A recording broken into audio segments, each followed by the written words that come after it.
Hey, how's it going, everybody? This is Chris. Welcome to episode 19 of NML Crossing, where we are in the second leg, or second era, or second phase of the show. We're out of the cataclysm, and we are into the aftershock. And we're going to be kicking it off with an issue of Shadow of the Bat. It's a milestone, landmark 75th issue, which is kind of baffling to me. Like, honestly, had you told me that Shadow of the Bat reached issue 25, I'd have probably cocked an eyebrow and been like, really? Did it? Huh? To know that it made it almost 100 issues is pretty insane. And that's not an indictment on the quality of the book, mind you. It's just something that I, for whatever reason, kind of, I guess, compartmentalize with my early 90s comics fandom, and it's hard to kind of see it out of that context, see it in more, relatively speaking, modern times, the turn of the century and whatnot. But without spiraling further into the sort of surreal presence that is Shadow of the Bat in the late 90s, how about we get into it? Because we've got two stories to discuss today. This is I don't know if we'd call it a double sized. It's definitely extra sized. It's $1 more expensive than usual. And we do have a backup story which does contextualize the lead story, and it's a quirky, offbeat sort of thing. Definitely in Alan Grant's wheelhouse, and definitely going to be a lot of fun. So, or fun might not be the right word for it, considering the the subject matter. It'll be good. That's what I'll say. Let's get into it. Batman Shadow of the Bat number 75 had a June 1998 cover date. The story's called Aftershock 1 by Fire... or by Ice. Script by Alan Grant, and it's something about Alan Grant. We're going to talk a bit more about him in general toward the end of the show, but he's the only one that I've noticed so far that will change the credit from writer to script. Now, I don't know if that's something he requests on certain books, maybe ones that he doesn't write the story for, but just scripts what editorial tells him to script. I don't know. I mean, we've seen folks like Steve Englehart who will give his John Harkness, nom de plume if he disagrees with the script or with an editorial direction or whatever. I don't know if Alan Grant has it where if it's not 100% his story, it's just script. I mean, he's going to bounce back and forth throughout this thing, so we won't worry about it too much. Pencils by our friend Mark Buckingham, Bucky. Inks Wayne Foucher, colors Pam Rambo and Android Images, letters Bill Oakley, edit Scorpiongle O'Neill, cover price $2.95. Now, our story opens atop Brayfogle International, which is apparently located on Artist's Alley, as pretty much every single building and storefront is named after a different Batman or DC Comics proper artist. I guess it probably stands to reason this is a 75th issue. Maybe they're paying tribute to some of the folks who took a part in the first 74 issues of Shadow of the Bat. Anyway, it's here where we get kind of a reverse Superman 701. The first chapter of Grounded, the worst Superman story ever written, still, where in that story, Superman pretty much tells a suicidal woman to go ahead and jump to her death if she really wants to. Awful, awful story. Here, we've got a fellow who's lost everything in the very bad thing that happened, and, he is looking to end it all. Batman, of all people, is there to try to talk him off the ledge. He attempts to sympathize with the man. Of course, Batman himself is no stranger to loss.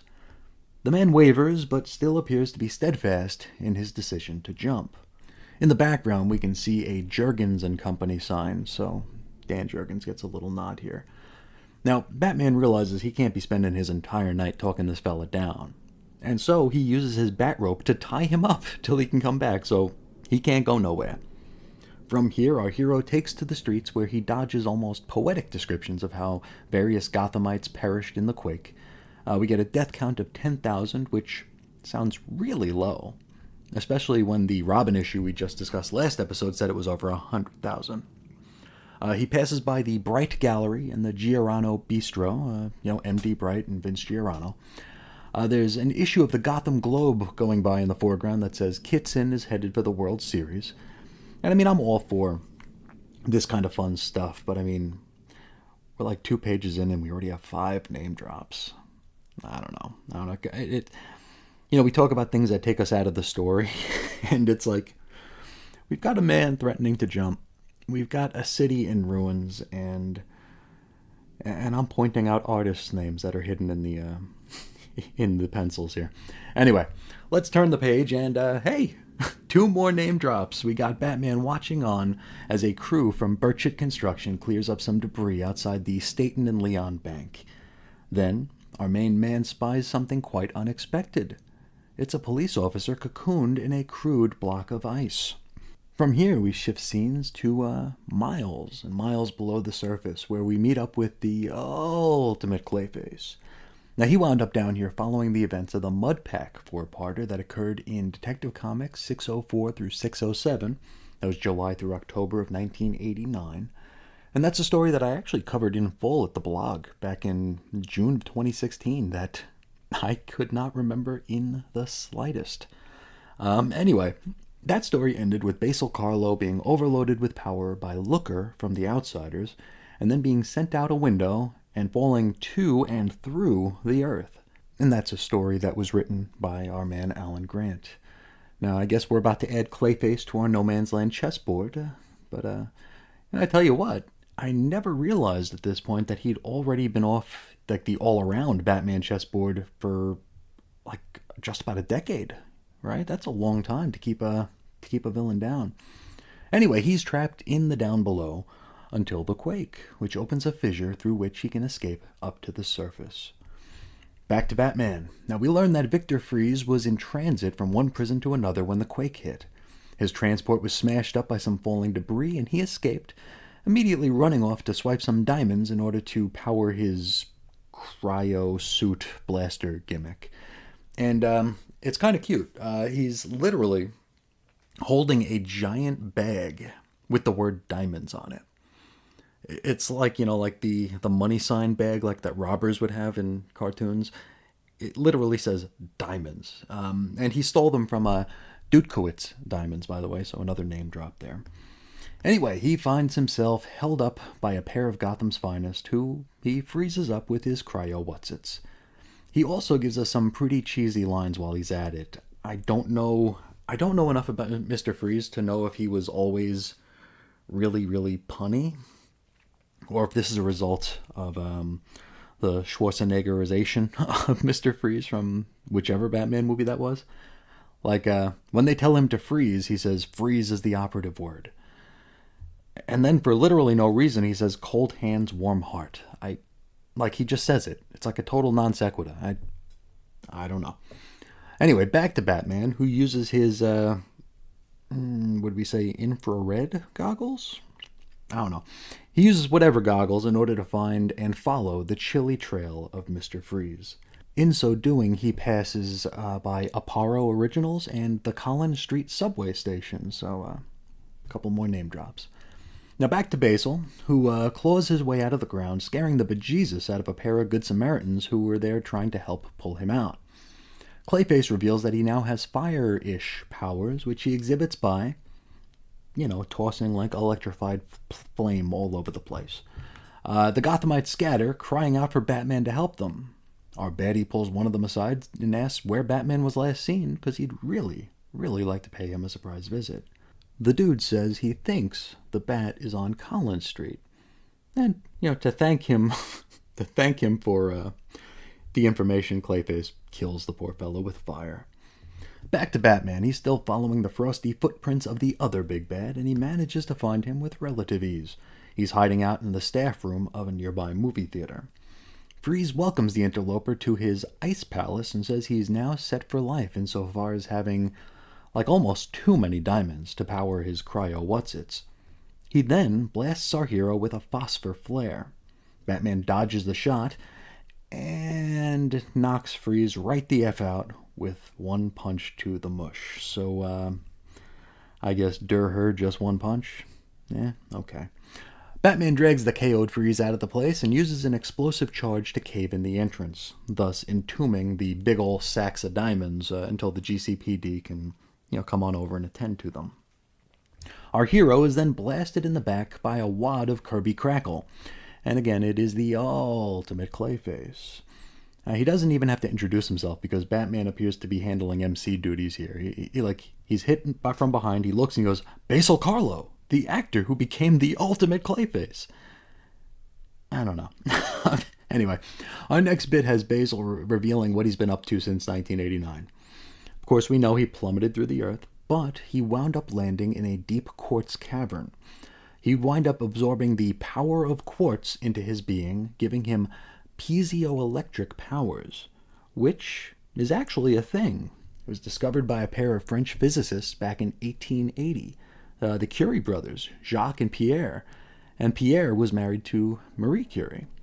Now, it's basically electricity resulting from pressure and heat. Crystals, including quartz, were used. Now, quartz, along with Rochelle salt, were actually the best conductors.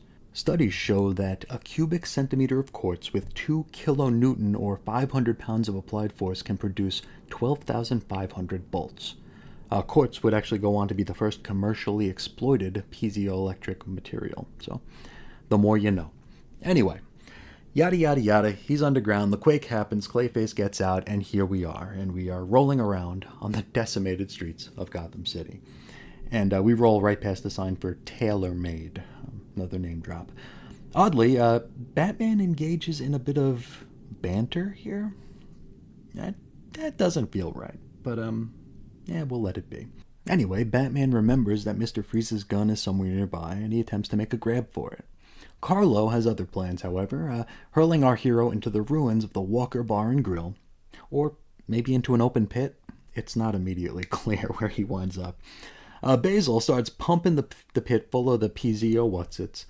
Batman then calls out to Mr. Freeze and he taunts him. He's like, "Hey, looks like Clayface is going to be the one to finally kill me, unless you do something." And well, Mr. Freeze, he decides to do something. He ain't about to let Clayface take that victory, and so we are thrust into some baddie on baddie action. Though not before Freeze says that this turn of events is rather uncool. Now from here, we get around a half dozen pages of a fire and ice fight. Clayface manages to get a good shot in on Freeze, which ruptures his cryosuit.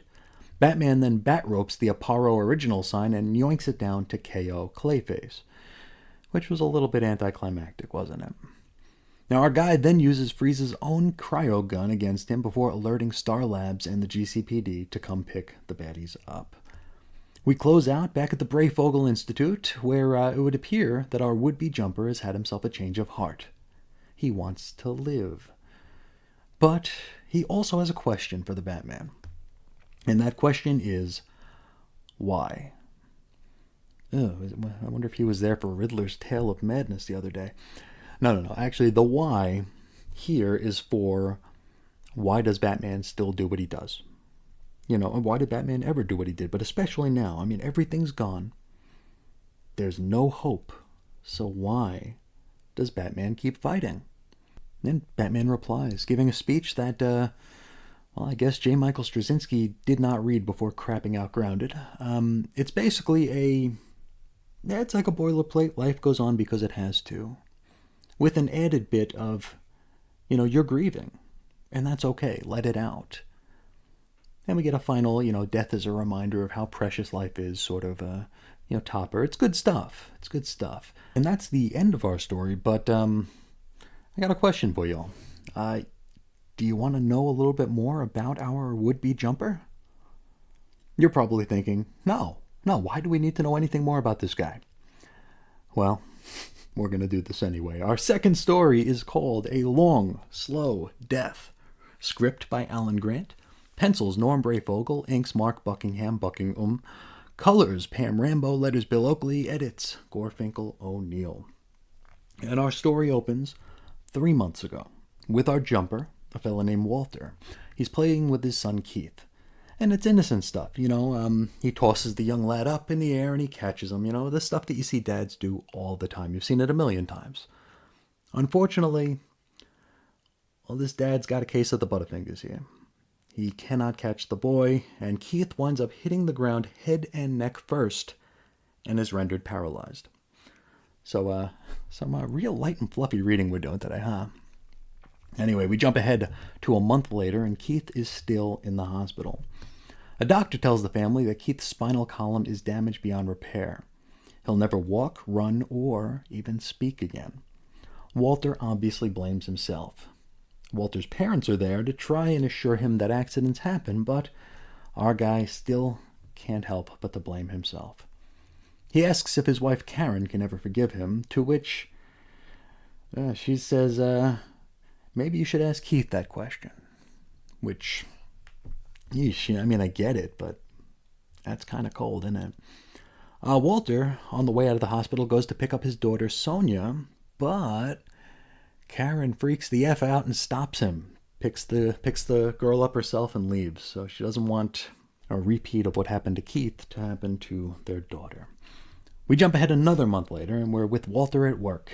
He works at a delicatessen, and it's apparently the only business in Gotham City not named after an artist or a writer.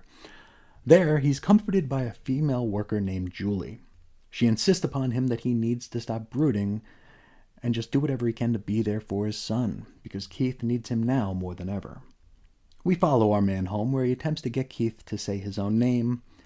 This does not work. Walter apologizes to his son. We jump ahead to yesterday, where the deli is being visited by some mob thugs who are offering to sell Walter some protection services. He refuses to pay, and so the place gets a bit busted up, and so does his face. Once the goon squad clears out, Julie appears. She's there to tend to Walter's broken face, and, their eyes meet, their lips come closer together, and they wind up making out.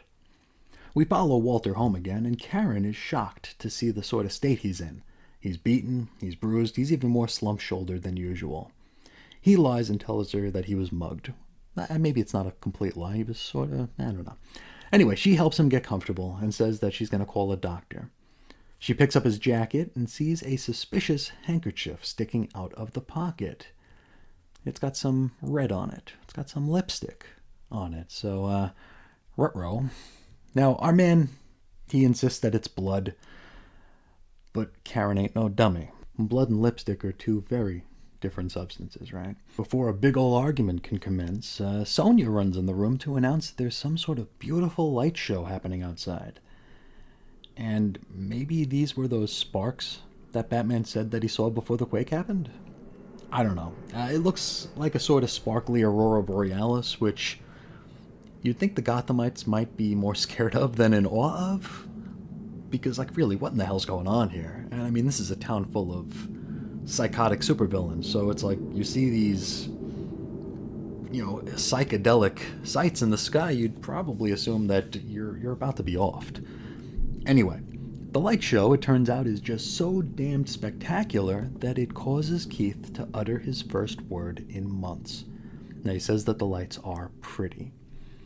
We jump ahead to the next day, and, well, it's right around 7 p.m. Walter has some words to say before a big family dinner. He fesses up to his makeout session, and the fact that he just got beat up by some gangsters. He says he'll be contacting the police about that tomorrow. He and Karen kiss, and it looks like everything is finally coming up Walter. We follow our man into the kitchen, and the clock strikes 7:03. The house, with the exception of the kitchen, it seems, collapses into a quick fissure, and Walter is the last man standing. He's the only survivor. That's where we leave it. Next time out, more Aftershocks in Batman 555. Now, before we get into thoughts on the issue, I did want to at least comment on the letters pages. Now, the letters pages are going to become more of a fixture in this program as we, get a little bit deeper in and we get people writing in about relevant issues, right? But there's something about the Shadow of the Bat letters pages that, I don't know, it stands out to me. It feels very, I'm not sure the right word for it. Like a lot of times you'll see a letters page and it's just people griping, or it's people just blowing sunshine just so they get their letters printed. Here, these are all like almost like personal missives to Alan Grant. And Alan Grant's an interesting dude. This reminds me of like a lot of the old Morrison work, like Morrison's Doom Patrol and Invisibles. Those letters pages were sometimes, well, in the case of Invisibles, Invisibles was a series that I tried so many times, and could never really got it, I guess.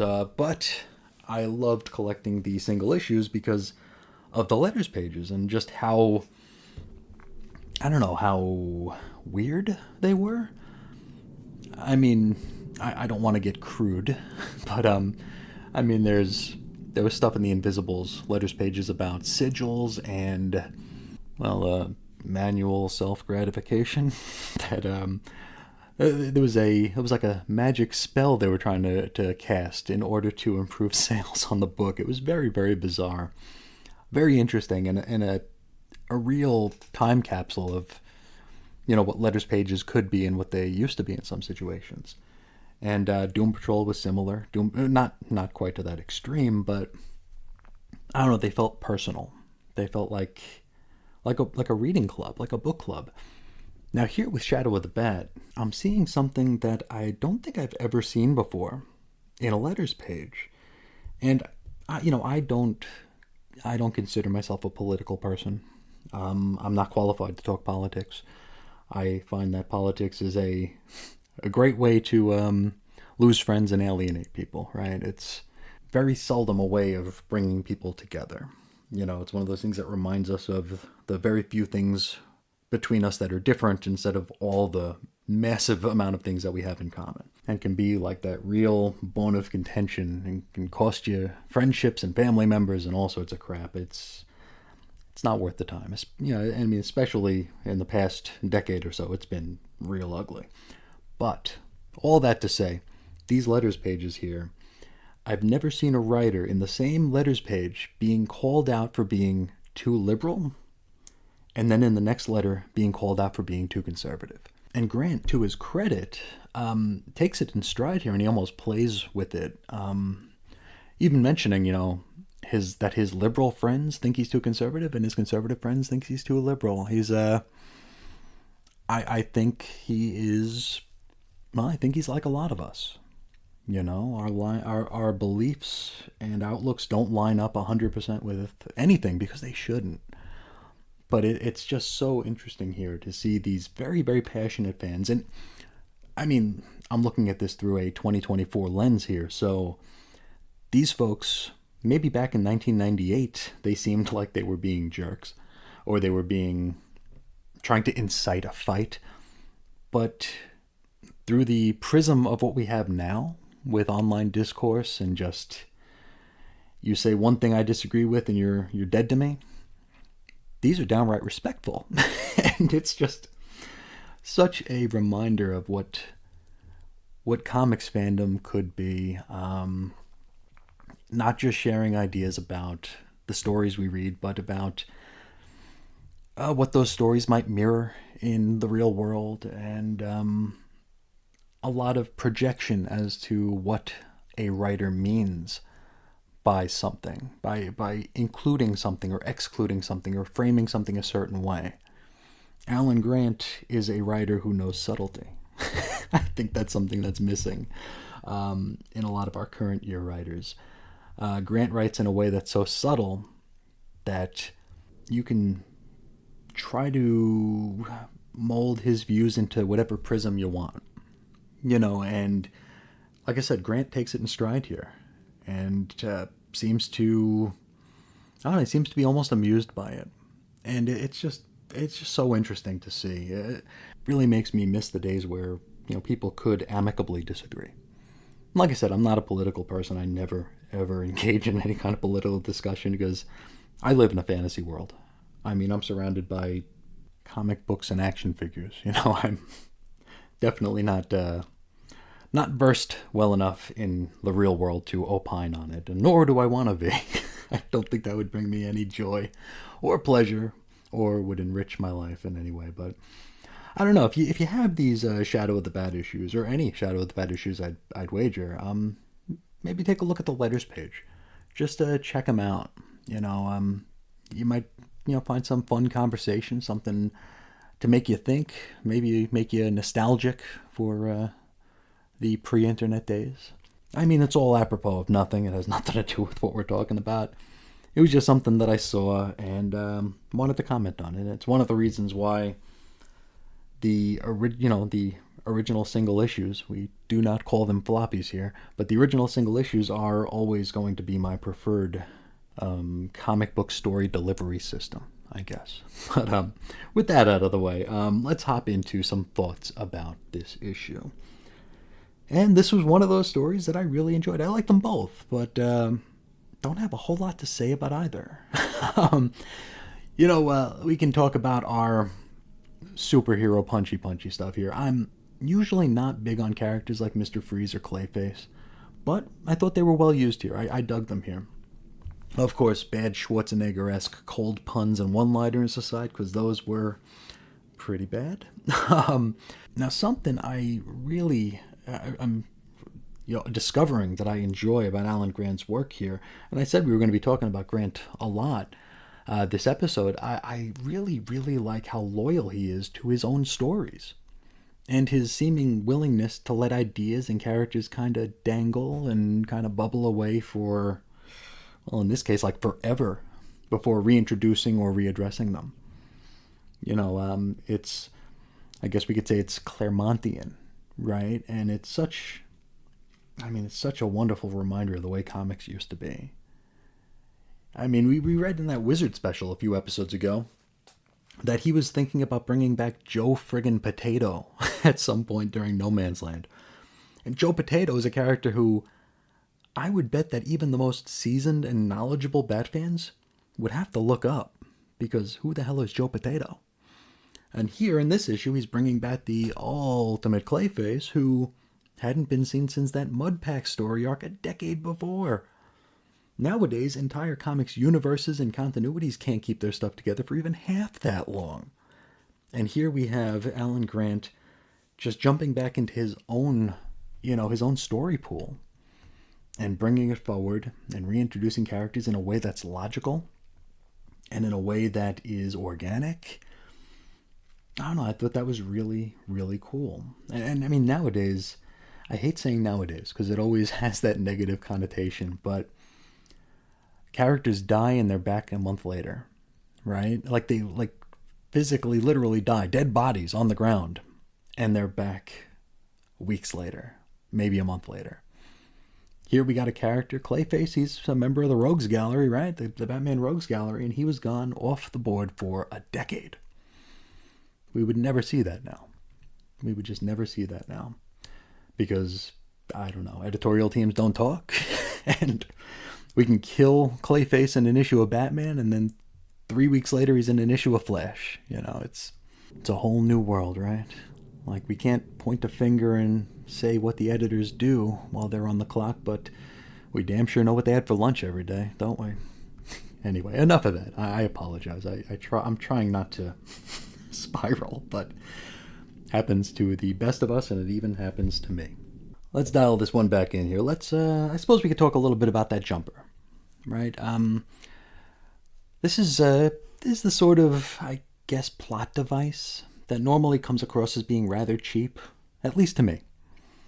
I feel like it could be seen as easy and low effort, like pathos bait. Kind of like we saw in that painfully horrid first chapter of Superman Grounded. Though, in fairness to JMS, that awfully written scene in particular does have some resonant dialogue in it to me personally at this point. Here, though, it kind of makes sense, doesn't it? Maybe makes sense is the wrong way of saying it. Maybe it would be better to say it's more understandable.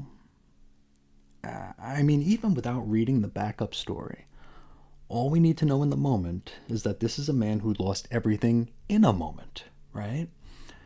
With the quaky context, we're equipped to put two and two together, and I mean, it just evokes empathy. We can empathize with him and for him. It's a hopeless situation. Everything in his life is out of control. Well, almost everything. Now, with the eventual added context of Walter's life and times over the past few months, that hopelessness is amplified. Here we see a man he's lost it all, was finally working his way back to, I don't know, not even like normalcy, but maybe peace. And just when there was a little glimmer of light at the end of the tunnel, well, the clock struck 7:03. I mean, the jumper, it's a gimmick, and it's emotional bait, but it works. It also facilitates Batman's speech about the value of life, which like paints him as this strange little flicker of hope in the post-quake wasteland that is, or I suppose was, Gotham City. Seeing Batman show this human side and seemingly caring so much about the decision that this one fella is thinking of making, I don't know. Maybe I'm a little too close to the subject, but it does inspire hope. You know, these are dark times for Gotham and everyone in it. Well, I mean, darker than usual, I guess, because Gotham ain't a picnic to live in the best of times. And it's kind of universal in that, like, we all face dark times, too, every now and again. I don't know, this whole bit just worked for me. It landed. Maybe I'm in a weird place, or maybe it was just good writing. Maybe it was both. Overall, I gotta say this was a really good introduction to the Aftershock era. I mean, here we are starting to literally pick up the pieces. At this point, nobody in Gotham City knows what's in store for the next couple of years. And hell, I mean, I'm not a betting man, but I'm guessing a lot of folks in creative weren't 100% up to speed on what was to come too. All they can do now is try and address and, I guess, clean up the mess that was left in Cataclysm. Good stuff. Definitely worth checking out. I'm sure it won't break the bank to find this one. It's worth a peek, for sure. Now, before we get out of here, let's hop into the NMaiLbag here. We got a few letters we're going to get to. We're going to start with Chris Yu talking about Detective 720. This was, episode 5 or 6, I think. He says, the whole Batman in the Underground River is my strongest memory of the beginning of the storyline. That's what I remembered going in, and it holds true. And of course, this is that wonderful scene. This was Chuck Dixon just killing it.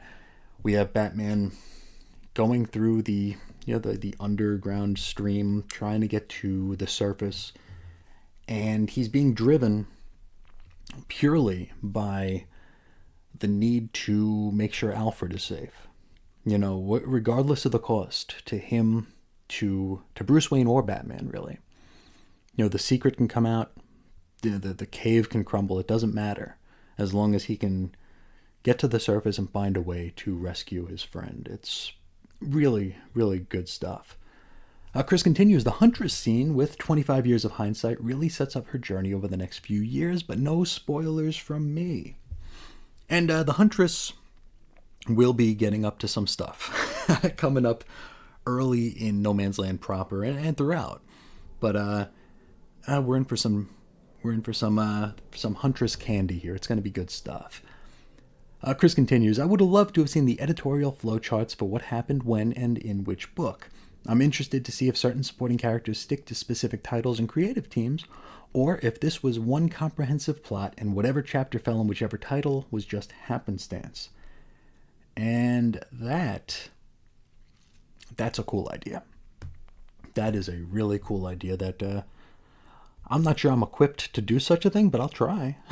I mean, I think it could be an interesting side study for this project here, just seeing which creators have kind of claimed which characters and which books are home to certain characters. I think that could be an interesting thing to do.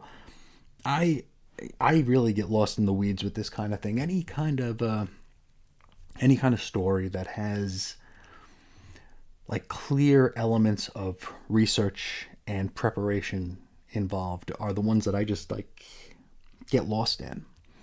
You know, the one that always jumps out to me is Roy Thomas on All-Star Squadron. Like, anytime I read an issue of All-Star Squadron, I can just picture what Roy Thomas's writing room looks like. because he tied in so much real world stuff with so much real, like real Golden Age stuff, and the sort of tweaked Golden Age stuff that was added in the early mid 80s or in the Bronze Age even. Just so much interesting stuff. I would love to see his whiteboard, or his, I guess it was the early 80s, so the chalkboard that that he was using to keep track of everything, and specific dates in history, and just all the fiction, nonfiction, movie references, just all that stuff. I would love to get a look at that kind of stuff, if such a thing exists. And I remember reading like the DC Comics Guide to Writing Comics, which I think that might have been completely written by Paul Levitz. If not by Paul Levitz, he was definitely a big part of it, because that's where I first heard of the concept of the Levitz paradigm, which is basically a chalkboard with like everything that goes on in a family of books to keep everything straight. And there was I want to say there were pictures of the Levitz paradigm with Legion books, clearly Levitz and the Legion, but they were just so involved and so precise and specific and awesome stuff. And I would love to see a No Man's Land Levitz paradigm, or really any Levitz paradigm, but since we're working on No Man's Land, I'd love to see what was cooking behind the scenes there, and see what hit, what maybe didn't hit, what was retrialed, and just all that fun stuff. Like I said, I get lost in the weeds. Back to Chris, he says, original letters pages are essential to any reprints. Reading the comments of the first 10 episodes of this project convinced me to tune in and listen. I needed to be in on those conversations. And I love that. I absolutely love that. The listener mail, the letters page that we have here on the show is a blast. It almost makes me feel like I have a social life. It's sad, isn't it? No, I just love the communication, the dialogue, just the exchange of ideas. You guys pointing out stuff that I missed. It's a blast. And to Chris's point here, the original letters pages are phenomenal. Just like I went through with the Alan Grant duality earlier. It really, I use and probably often misuse the word gestalt, but I love feeling like when I'm reading something, I'm actually in it. Like we're in those times. And I actually had a bit of a reminder over the weekend, and my buddy Walt, who we're going to read a letter from in a bit here, sent me a text saying that he got like a jump scare from the back cover of these books, because there's this, if you know, there's a Gap ad, a full page Gap ad with like a creepy kid like winking at us. And I was reading one of these books over the weekend at the kitchen island, and the wife walked in and she's like, "What the hell are you reading?" And I'm like, "Batman." And she's like, No, what's on the back of that book?" And it's like this creepy kid winking at you. Even that creepy kid is part of the gestalt of these books here. To me, it's like I'll never be able to separate them, and I love that I can actually kind of place myself where I was the first time I saw these books, or the first time I saw that ad, or whatever it is. So, yeah, these original letters pages, we're definitely going to be including them. They're going to become a fixture, of course, as we get to relevant letters. And I mean, I will point things out if there's interesting things before we get there, because, anything's fun to talk about. Let's keep it with Chris here. He's talking about Shadow the Bat 74. He says that he's laughing because every time he hears Quakemaster, he thinks of the Shockmaster too. And I think for people of our generation or cohort who might have been tangentially aware of professional wrestling characters, we probably all think that, because that's the first thing that jumped out to me, and a couple of people I've talked to, same thing. Chris continues, the reading order is starting to veer into the territory of the unimportant books not fitting in with the important ones. Now, this is Shadow of the Bat 74. He says, the last time we saw Batman before the Blackgate one-shot, he had surfaced from the underground river and seen Gotham destroyed for the first time. At the start of this issue, Batman pulls himself from the river, yet the reading order had this had his adventures in Blackgate happening in between his surfacing and getting out of the water. Just goes to show how reading order lists don't always follow the logical order of the story. I'm sure the lists were just composed from the dates the issues were originally on sale and not with the through line of the story in mind. And I blame editorial, and I blame them as well. Yeah, it's a, you know, yeah, we've kind of talked about this, like especially when we talked about like that issue of Robin, Robin 52, where like it was part 4 or part 5 of a previous story with only like 3 pages of Cataclysm, but it's still a chapter of Cataclysm. Yeah, I'm guessing that a lot of this was just compiled and then they worried about making it fit after the fact, which for all I know, because I haven't gone back to like Mike's Amazing World to see exact release dates for these issues. Like the Blackgate issue and the that other issue might have come out the same day, and they were meant to be read the other way, and they were just marked the one way. I mean, who knows? Definitely, the finger could be pointed to editorial. And again, I feel like I keep looking at this through the current year lens, where like things are contradicted within the same book, continuity-wise nowadays, where this feels a lot more structurally sound, at least in hindsight, with everything that's happened since. But definitely interesting, food for thought and conversation. I definitely want to thank Chris for taking the time to listen and write in. Now let's wrap things up with a letter from our friend Walt. Now he says, I just caught up on Thursday and Friday's episodes. I really enjoyed yours and CJ's thoughts / topic / interaction. I did too. That was a lot of fun. Walt says he probably enjoyed that more than the actual issue covered during that episode. And I don't remember which issue it was, but I wager I feel the same way, because that was some fun conversations there. Walt continues, I also realized that in driving and listening, just sort of had a contentment and peace that I don't often feel and I haven't felt in a while. I really appreciate your shows and not having commercials and such. Just you and comics talk and people's thoughts. Something authentic and pure and just straight up enjoyable. 3 weeks and I'm glad you're back to podcasting. DC, Marvel, comics, X-specific, Bat-specific. I get to listen to a friend talk about comics and comics-related stuff in a way that feels all too rare. And that means a lot. That means a heck of a lot. And that's... I didn't share your entire email with the wife, but I did share this part with my wife. I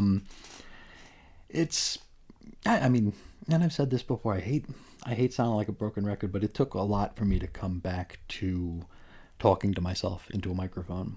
It took a lot. And I never expected anybody to care. I'm just very much that way. So comments like this really do hit home for me in a way that it's hard for me to put into words. So definitely thank you for that. Walt continues. He says, I can't remember if I'd already written about the pricing at various shops and the variance in pricing at shops. I've definitely noticed that some shops will have ridiculously high to-the-day pricing, while others seem to have bargain pricing. Now, to-the-day pricing sucks. As a seasoned bin diver, it always... and I understand comics retail is a business, so this is definitely a value-added move for the comic shops. But as a bargain hunter and just a plain old comics hunter, the to-the-day pricing, it can sting. Especially when they don't take the original price tag up, they just put another one on top of it. Like if a character suddenly gets hot, or if a character's in a movie, the price on their back issues goes up. Sometimes some shops don't even bother, which is great. Some shops do bother, and that kind of stinks. Of course, to-the-day pricing can go to your benefit, or it can go to your detriment, because, if a book, we'll use the gold standard for the early 90s, Youngblood #1. You know, the day that book was released, it was $5 in the bins. Or it was $5 on the wall, actually. I've told that story many, many, many times. Too many times, probably. But as time rolled on, it would get repriced in the bins. It would go down to $3. It would go down to cover price. It would go down to $1. It would go down to 50 cents. It would go down to a dime. Because they just wanted to move the damn thing. Nobody wanted it. So to the day pricing, double-edged sword. Walt continues. He says, a couple shops I frequent seem to price a book based on what's profitable to them and when they put the issue into the back issue bins. So if an issue sits there for 3 to 5 years, it may wind up seeming like a bargain compared to a shop that priced the issue much more recently. So basically what we were just talking about, the to-the-day thing. So, you know, if a book comes out, they throw a $5 price tag on it, the character in the book gets hot and they just don't go through the bins to reprice it, you're getting a bargain, you're getting a deal, which is pretty cool. Walt continues. At one new to me shop a couple of weeks ago, I spotted a sign at the register that essentially said, if you want to negotiate on price, you acknowledge that the price may not be up to date and thus be subject to repricing at current market values. I've seen that before. And you know, the entire idea of negotiating a price, that is so alien to me. I just can't do it. A few weeks ago, I was in a shop looking for a couple of missing issues of No Man's Land, and I saw a guy come in looking to trade Funko Pops for. It was a Ditko issue of Spider-Man, so an old issue of Spider-Man. And he wanted to trade like 3 Funko Pops and pay like $100 for this book. And I was like secondhand embarrassed for the guy. It's like, what are you doing? Just buy the damn book. There's a price tag on the book. Either you buy it or you don't. And I mean, I've never been a haggler. I've never, I like getting things cheap, but I'm never gonna try to work it. I just don't feel right doing that. I feel wrong doing most things. So negotiating on price is definitely alien to me. So yeah, the idea that you could negotiate on price and come out winning or come out losing is interesting. And there was a shop here in Phoenix. I mean, they're still around, just with a different name. They were gone for a good decade, but people who used to read Wizard will remember Atomic Comics. Anywhere you lived, the Atomic Comics ads were like in every issue of Wizard. So when I moved out here from New York, like, I already knew a comic store because I saw it so many times in Wizard. And they were a good shop, but there was a time where they weren't exactly repricing the bins, but they were repricing the bins. I went in, and this is right when I started collecting DC, or backfilling DC. I wanted to get the Gerard Jones Green Lantern, which of course has a different connotation now, but I wanted to fill in that run. And I had picked up, I think it was like issues 11 through 20. And they were in the bins for $2 each, which I'm like, cool, yeah, I could do that, why not? So you get the 10 books, $20, you get a nice run. Well, I get up to the counter, and the guy's like, oh yeah, we're repricing the back issues. And I'm like, okay. He's like, yeah, he's like, look at the sign. And I'm like, what sign? And he's like, we must have the sign up at a different location, because they had like 5 locations at this point. And he went on to look online to find the new prices for these issues of Green Lantern. So the $20 I was looking to spend suddenly turned into like $75. And I'm like, no, keep them. I'm not doing that. There's no way I'm doing that. I wasn't there to negotiate. And I wasn't there to pay what wasn't on the sticker. And I thought it was kind of a dick move to do that when there was no sign up. Like, if there was a sign up at the bin saying, hey, we're repricing, so these prices aren't current, well, then, I'm taking responsibility. But to not have that opt-out clause in my shopping, it got under my skin. It really got under my skin, and I was not a fan of that. I've gone to a few shops that will do that. One shop opened probably, 15 years ago, probably 14 years ago, around 2010, I think. And I went in as they were like opening and literally putting up the shelves. And they had bins, so I was in there, and nothing had prices on it. So when I went up to the counter, I'm like, I found like 3 books I wanted. And I'm like, hey, are these cover price? And he's like, no, of course not. And he was not shy about popping onto eBay. and he quoted me these prices that were ridiculous. And I passed. I believe very, very strongly in supporting comics retail. But that kind of stuff, not a fan. Not a fan. Now, Walt continues about the repricing negotiation. He says, if you're confident it really, honestly should be cheaper and can back it up with like a recent sold listing on eBay, then great. If you're just trying to further discount something for other purposes, well, maybe suck it up and take the price you see. And again, that's my motto in the bins here. If something has a $5 price tag on it and there's no sale going on in the store, I need to be okay with paying $5 for it. Otherwise it stays in the bin, And I've talked about like there'll be 3 copies of the same book in the bin, and like one will be $10, one will be $5, one will be $4, and they're all in the same condition. It's just a matter of not repricing, right? Walt continues. I've also definitely noticed in the last few years that books that I used to routinely see in the quarter bins are now being priced and put in the regular back issue bins. And if you are a frequenter of comics retail, I'm sure you've seen that. I mean, I've seen books go from the quarter bins to the wall, where they're bag tagged and on the wall with at least a double-digit price tag. I remember coming into, like, one of the things that I used to see in the bins all the time was the Marvel ROM run. Just total quarter bin fodder. And I bought a great deal of them in the quarter bins. I never had interest in it, but, when I see a full run, I can't resist. I'm a very, very weak individual. But I'm starting to see those on the wall now. Like ROM number 1, I got that out of a quarter bin. And I saw it on the wall a few weeks ago for $30.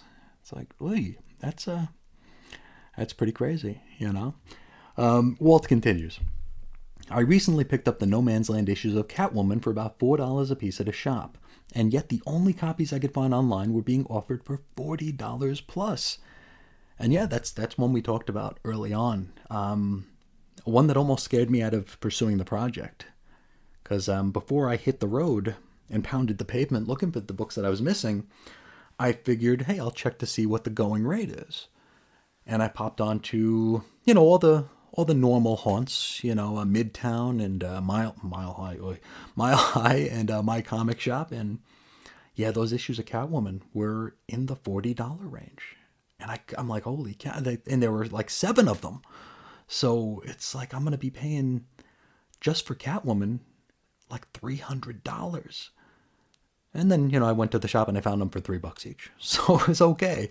But there's definitely a lot of variation in price. And I don't know, I think a lot of that has to do with the CGC and just the grades. Even when they're not slabbed, it's like, a 5.0 to you might be a 7.0 to me. I feel like when you get into the nitty gritty like that, it can really, really muddy things up. And I mean, I don't know. I'm a big fan of just having reader copies of everything anyway.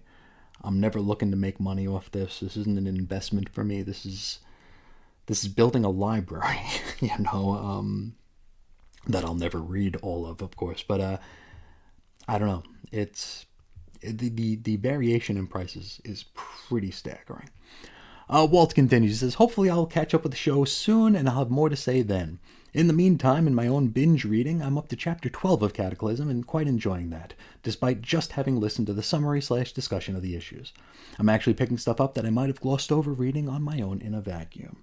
Well, thank you so much for writing in, Walt, and thank you for those wonderful topics I could leap off of here. I love here, this is the coolest thing about this is it's not only this little book club we have, but it's, comics history is also our history. I will always say that.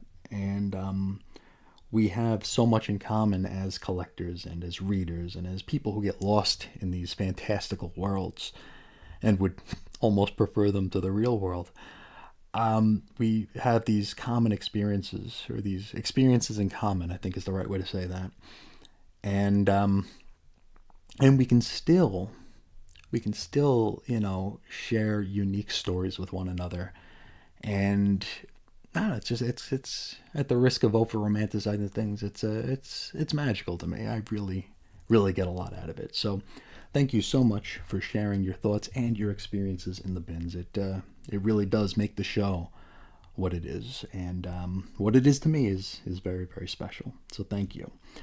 But I think that's where we will close it off today. I think we're approaching on an hour, which is way too long to hear me talk. So if anybody out there would like to chime in, please feel free to do so. You can find me all those different ways. Chris is on infiniteearths.com, weirdcomicshistory@gmail.com, 90s X-Men Facebook, Ace Comics on Twitter. But with all that having been said, I want to thank you all so much for sharing some of your day with me today. And until next time, as always, I'll talk to you again real soon. See ya.